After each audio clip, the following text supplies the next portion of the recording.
Quick message to all our viewers before we get started on today's video. It has come to our attention that over 90% of our regular viewers are not subscribed to the channel. We request you to please click the subscribe button and also the bell icon so that you can be notified when the next video from Mythloc is out. The bigger the channel gets, the better the quality of videos that we do for you also gets. So please help us make some amazing videos by supporting the channel and clicking that subscribe button. Thank you. Now over to the video. Hello everyone and welcome to another episode of Mythloc with your host Nitin Nair. Like we mentioned in our previous podcast, as our podcast keeps growing, we keep getting more and more requests from people from around the world who really want us to focus on their culture and their mythologies and try and give it the kind of importance that we give every single character on our Mythloc brand. So whether it's the YouTube channel or it's the podcast or our website, we ensure that all different mythologies that we try to focus on, we put in the same amount of effort and research in bringing out these amazing characters that we always love to speak about.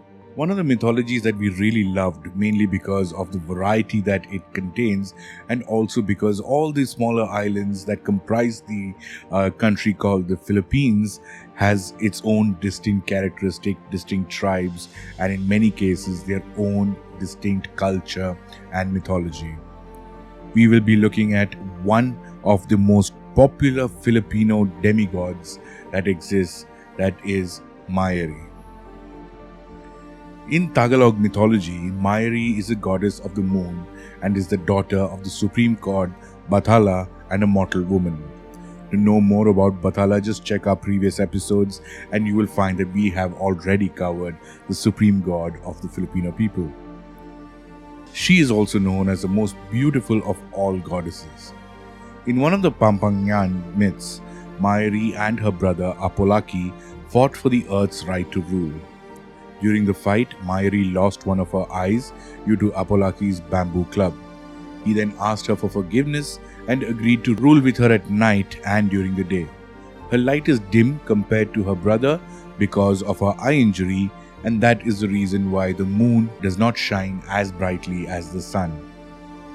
In observance of Mayari, a tradition known as the courting of Mayari occurs on the night of a full moon.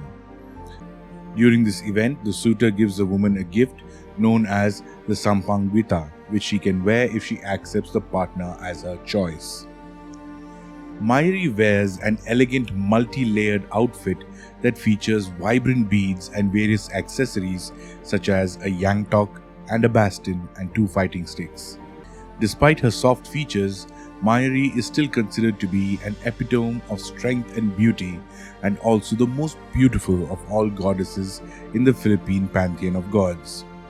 She is often depicted as being tattooed and having one eye with a scar over the other. In Tagalog mythology, Mayari is the daughter of Bathala, who was the supreme creator.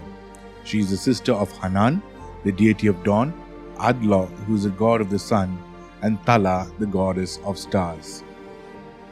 In some stories, Tala is Mayari's daughter. In one story, Mayari proposed to Apolaki to rule the land equally. However, Apolaki chose to rule as one, and this led to a fierce divine war between the two sides, leading to Apolaki taking out one of Mayari's eyes. Mayari is also known as Bulan in some parts of Philippines. Mayari, however, should not be confused with Malayari, who is a separate god which originates in the Sambal region and has its own distinct mythology. Mayari is a goddess of revolutions, war, hunt, weaponry, beauty, strength, moon, and night. She is also the symbol of inner strength and compassion that has now become synonymous with the Filipino woman. The weapons that Mayari uses are usually made from bamboo of Kamagong woods. She also has a variety of weapons such as a yantok, which is a long stick that measures up to 36 inches long, and a blue baston, which is a short stick about 24 to 28 inches in length. In the Philippines, the use of these weapons, such as fighting sticks, has been regarded as a part of the martial arts known as eskrima, arnis, or kali. Spain prohibited the use of this type of martial art form due to its dangerous nature, but despite this, the tribe's people still continue to incorporate the arts into their dances. As if all the sources of Philippine mythology are oral literature, despite the numerous attempts to record all of the stories in the country's oral literature, the majority of them have not been properly documented. As a result, changes in the stories and additions of new ones through time are a natural phenomenon and a part of the evolving dynamism of Philippine mythology. Spain introduced various Christian myths into the oral literature during the 16th century. This was done intentionally to interfere with the development and propagation of Philippine mythology. A common thread that has spread through Asia and Africa is that whenever colonists or invaders came into the land, the first thing they tried to do was to discredit the existing traditions, culture, beliefs, religion, etc. of the local people and then force their own belief system into their lives. In many cases, this has succeeded with the growth of religions such as Christianity and Islam across the whole world. But it has also ensured that the local peoples tried even more harder to keep their traditions alive, and that is what we see today, and that is the core essence of why Mythloc exists.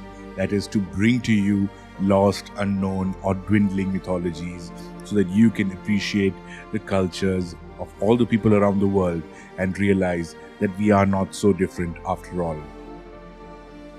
We will be bringing you a lot more mythology from the region, especially Southeast Asia and other parts of the world as well. And until then, drop us a like, subscribe, give us a review, a rating, or drop in a comment, give us feedback, or even request any other specific mythology that you would like us to focus on. This is your host, Nitin Nair, signing out by reminding you once again that Mythloc is the home of mythology.